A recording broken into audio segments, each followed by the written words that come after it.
Halo Mega Squad and KTM Lovers, balik lagi di channel YouTube kita Monkey World Garage TV, masih sama gua Herman MWG.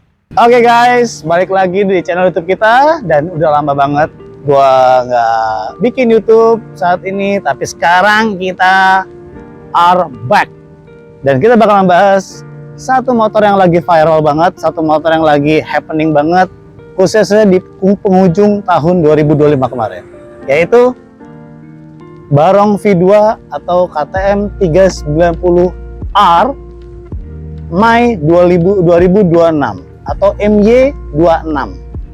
Motornya di belakang gua. Oke, sekarang gue pengen bahas tuntas tentang si 390R MY 2026 ini. Yang sebelumnya gue suka spill sedikit-sedikit di Instagram gue pribadi khususnya. Dan sekarang kita bahas tuntas dan total yuk motor ini. Oke, jadi pertama, banyak yang nanya ke teman-teman, motor ini tuh seperti apa sih, banyak perubahannya apa enggak dibandingkan dengan Gen 1, which is itu kalau kita dulu punya yang Barong, kita sebut Barong ya. Oke, perbedaannya yes, jelas banyak banget, karena seperti Duke yang Gen 3, ya kan, dan ini di Adventure Gen 2, itu sudah menggunakan mesin LC4C, yang mana cc-nya 399 cc.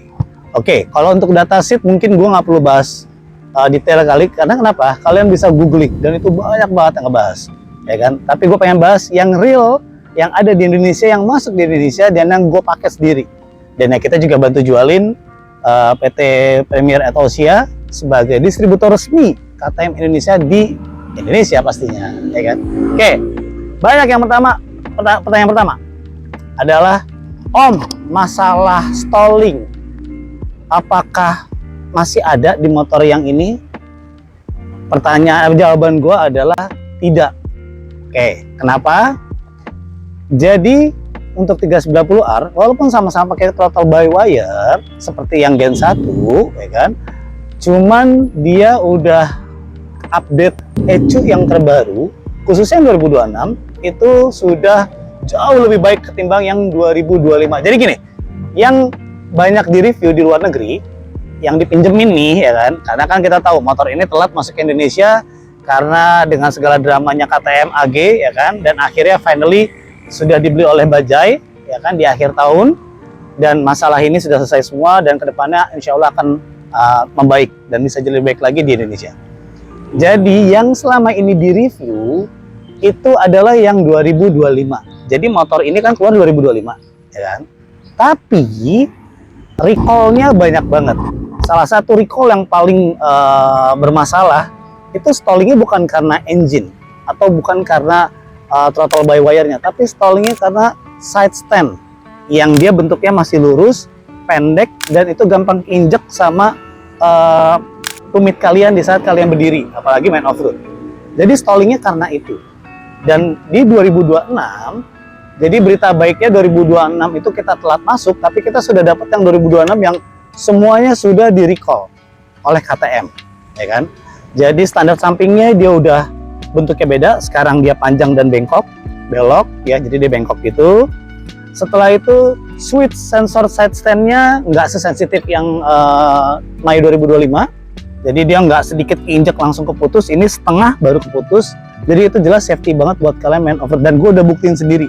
Pada saat kemarin sama teman-teman on road, gue jalan ke Gelar Alam dengan kondisi jalan yang full makadam, lumpur, dan hujan deras. Gue dicobain motornya, dan besok kita akan cobain lagi. Oke, jadi masalah pertama masalah stalling, ya kan? Di 2020 atau Gen 1 sebetulnya masalah stalling pun bisa dibilang nggak semua motor kok. Dari zaman Penta yang dulu masukin pertama kali, yang mana di assembly di Gresik di Indonesia, ataupun setelah itu ada importir umum yang masukin, ada lagi PAA atau PMA yang masukin, semuanya tidak maksud gini, enggak semua motor itu kena stalling, masalah stalling issue. Gue bisa buktiin di motor gue yang Barong. Gue dulu punya dua motor, warna putih, warna orange, 2020 sama-sama umurnya, gen pertama. Itu yang satu yang putih itu stallingnya parah.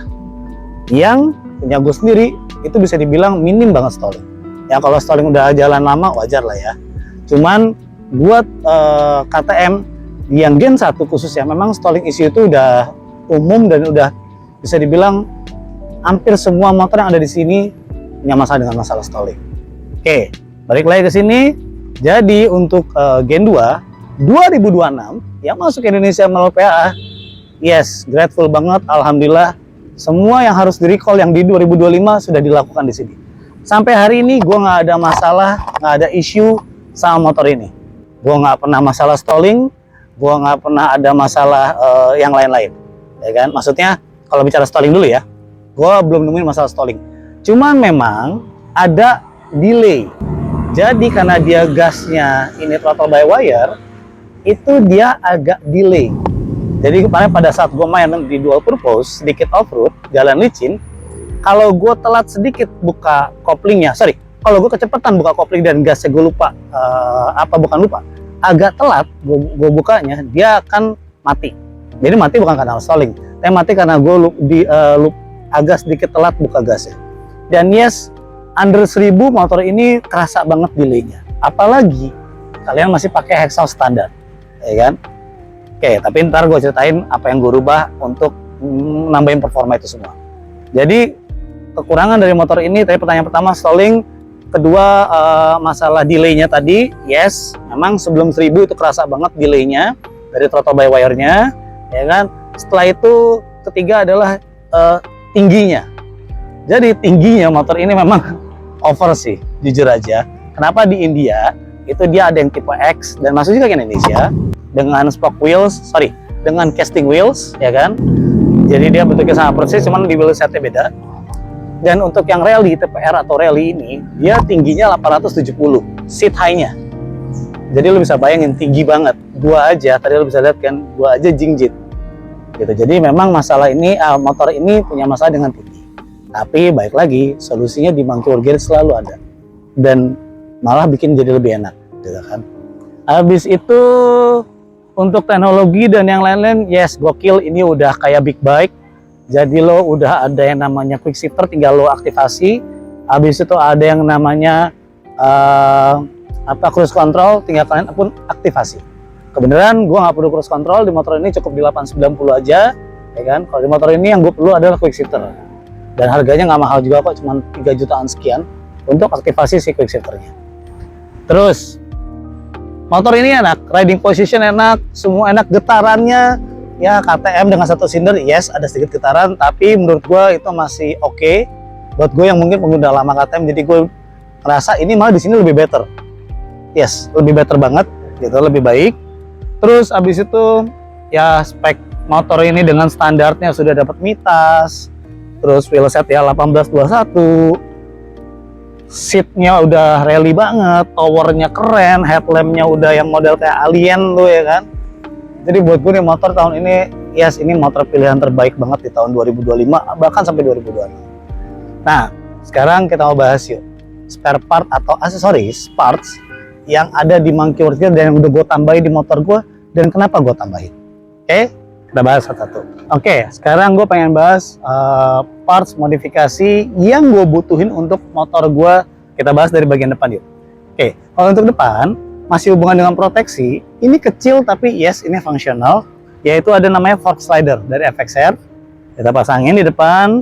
Setelah itu seperti biasa, pastinya adalah auxiliary light atau fog lamp, yang mana lampu bawaan motor zaman sekarang walaupun sudah LED, sudah biled, tapi tetap gue ngerasa masih kurang. Apalagi kalau kalian kebutuhannya buat touring. Dan apalagi ini motor gue pakai yes buat dual purpose touring, iya, sedikit main off-road iya juga, karena memang peruntukannya juga seperti namanya 390 rally, ya kan. Terus habis itu tadi fog slider, fog lamp gue pasangin PIA, dan yang kerennya kenapa? Dia udah nyediain tempat di sini. Jadi buat teman-teman yang gunain crash bar lower model kayak gua, ya kan? Ini dari M15, kita kolaborasi sama M15 untuk ngerjain, untuk bikin crash bar atau apapun yang segi proteksi, ya kan? Karena untuk brand-brand lain kebetulan belum ada. Dia ada tempat buat naruh fog lamp-nya di bawah lampu. Sebetulnya ini persis kayak kakaknya si 890, ya kan? Jadi tempatnya udah ada, udah disediain. Setelah itu proteksi, seperti gue bilang tadi, kita kolaborasi sama M15. kita bikin ada crash bar, kemudian gue pakai yang lower crash bar, ada juga yang upper crash bar yang sampai ke atas. Setelah itu ada skid plate, ada top rack, ya kan, ada side rack, ada GPS holder dan lain-lain. Cuman yang gue pakai di sini karena ini kebutuhan gue lebih senang pakai yang lower crash bar. Setelah itu gue cukup pakai skid plate aja. Jadi gue pakai cuman 2 komponen dari M15 di motor gue. Mungkin nanti akan nambah si top rack karena gue pakai sekarang Mosko Moto yang rackless, ya kan. Oke, habis itu handguardnya bawaannya si 390R ini sebetulnya udah oke. Cuman buat gue bentuknya karena dia rally ya, gue lebih seneng kalau bentuknya tuh acuannya ke ya rally sekalian, ke Dakar sekalian gitu loh, dengan towernya dia yang tinggi. Makanya gue pasangin Acerbis yang rally brush dengan covernya. Ini yang lagi happening banget nih, bulannya Dakar sekarang. Lo liatin semua motor Dakar rata-rata pakai handguard ini. Terus abis itu, oh ya, segitiga dia, kelebihan motor juga ini sekarang nih, CTR ini, segitiganya udah kayak 790 atau 890. Dia ada di adjust, ada 3 lubang baut, bisa lo adjust depan, tengah, atau mundur. Kalau zaman dulu kan kita harus masang racer untuk lebih mundur. Ini enggak, lo tinggal pindahin aja. Tapi, ini pun gue tambahin atau gue ganti dengan racer damper. Jadi racer yang ada dampernya dari FXR, yang ada karetnya biar ngeredus atau ngeredam getaran motor ini ke stang. Jadi gue ganti juga. Tingginya sama yang original, hanya beda sedikit. Karena motor ini memang udah nggak ada masalah sama tinggi stang. Kenapa? Karena riding positionnya ini udah attack position banget, udah enduro banget. Jadi nggak perlu banyak perubahan di area riding position, ya kan? Terus yang pasti ngebantu gue untuk touring dan juga ngebantu gue untuk ngebaca bisa dibilang apa ya, OBD ini bisa ngebaca semua yang dikasih dari ECU untuk motor, dari mulai angle lo, kilometer, RPM, engine heat, habis itu engine temperature seperti gue bilang tadi, baterai voltage dan lain-lain. Ini gue pasangin Sigi yang IO 6 Max, dan kebenaran yes, karena kita juga seller Sigi, jadi gue lengkapin sesuai kebutuhan gue. Jadi bukan cuman device-nya aja, ada device-nya, ada TPMS, ada kamera, karena buat gue penting banget sekarang ada kamera dashcam-nya, ya kan. Setelah itu ada OBD. OBD itu yang tadi gue bilang, dia bisa ngebaca semua yang ada di motor lo dan langsung ke dashcam. Itu. Oke. Setelah itu, yang pasti kalian bisa lihat. Ini yang pertama di Indonesia dan mungkin di dunia juga baru pertama kali ya, di luar yang KTM Power Parts, yaitu exhaust. Ini kolaborasi yang paling bikin gue happy. Ini exhaust Norifumi Whoops Titanium and Cap Carbon. Ini kolaborasi antara kita Monkey World dengan Norifumi, gue sama Om Robin. Itu kita bener-bener nyari yang paling pas untuk motor ini, dari bentuknya, panjangnya, terus kita mau taruh posisinya di mana. Dan kalian nanti bisa lihat posisinya gila, gokil, rally banget, Dakar banget gitu loh. Dan gue happy banget. Jadi ada hangernya sendiri, ya kan, dan bentuknya wah cantik. Dan balik tadi ke kekurangan motor ini yang gue bilang tadi, delay di Force 1000. Kebenaran motor gue juga baru 700-an, ya kan. Makanya gue weekend ini akan jalan sama teman-teman KTM untuk kita jajalin jalur 2 purpose lagi. Jadi buat ngurangin tadi yang masalah delaynya, jadi power delaynya itu untuk power delivery-nya dia under RPM 4000 itu agak sedikit delay, ya kan. Dan gue harap nanti setelah 1000 itu akan hilang. Tapi karena kita ada Fuel X Pro Plus yang mana jelas banget Fuel X itu dia ngebantu nge-adjust fuel secara otomatis, ya kan. Itu kita pasangin di sini. Fuel X Pro Plus untuk si 390R. Kenapa? Biar gue ngerasa pada saat gue butuh dari bawah RPM, dari RPM 2000 atau 3000, dia bisa lebih cepat dan banget. Ada banget kerasa bedanya. Kerasa bedanya apalagi setelah gue pasang exhaust Setelah itu gue pasangin si Fuel X. Karena kalau untuk remap saat ini belum ada, tapi soon gue akan usahakan sama Om Eri dari DMS Tuning, kita minta ke Dinsport ke Itali untuk bisa remap si 390 Adventure R ini. Jadi gue pasangin si Fuel X auto tune tadi biar gue bisa lebih ngerasain feel-nya untuk bukan di RPM bawah.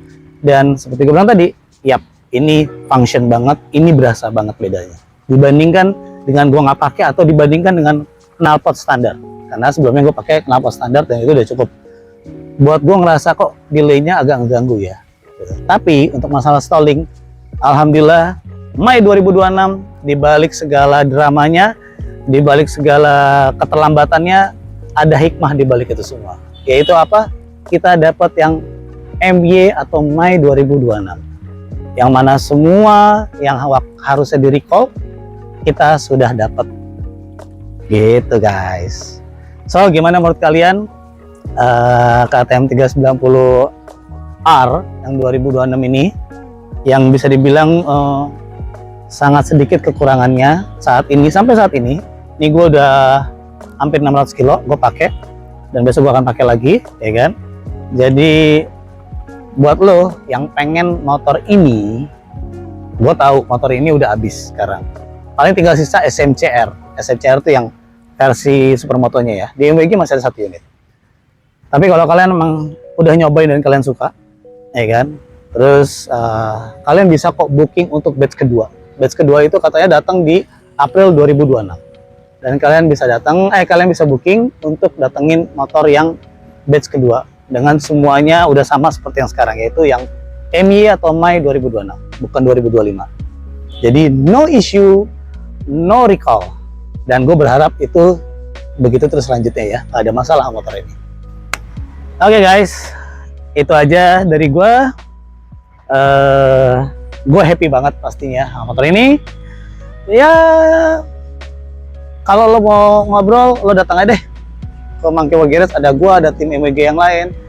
Kita bisa ngobrol-ngobrol tentang kebutuhan motor kalian mau bikin seperti apa, dan kita akan penuhin banget semua kebutuhan kalian. Oke, Herman sign out. Jangan lupa kalian klik, like, subscribe, kalian share info-info yang berguna buat kalian, and then follow IG kita di @MonkeyWorldGarage_official. Follow MWG kita, follow IG untuk motor-motor kita. Kita ada IG khusus untuk jual beli motor, dari motor baru atau motor-motor second, yaitu di Monkey World Garage Second Bike. Monkey World Garage _second bike. Ntar bakalan hafal masking di bawah deh, ya kan? Dan juga ada di web kita juga sih, www.monkeyworldgarage.com. Oke guys, gitu aja dari gua. Herman sign out. Gua nggak sabar buat bawa ini weekend ini jalan lagi. Oke, see ya.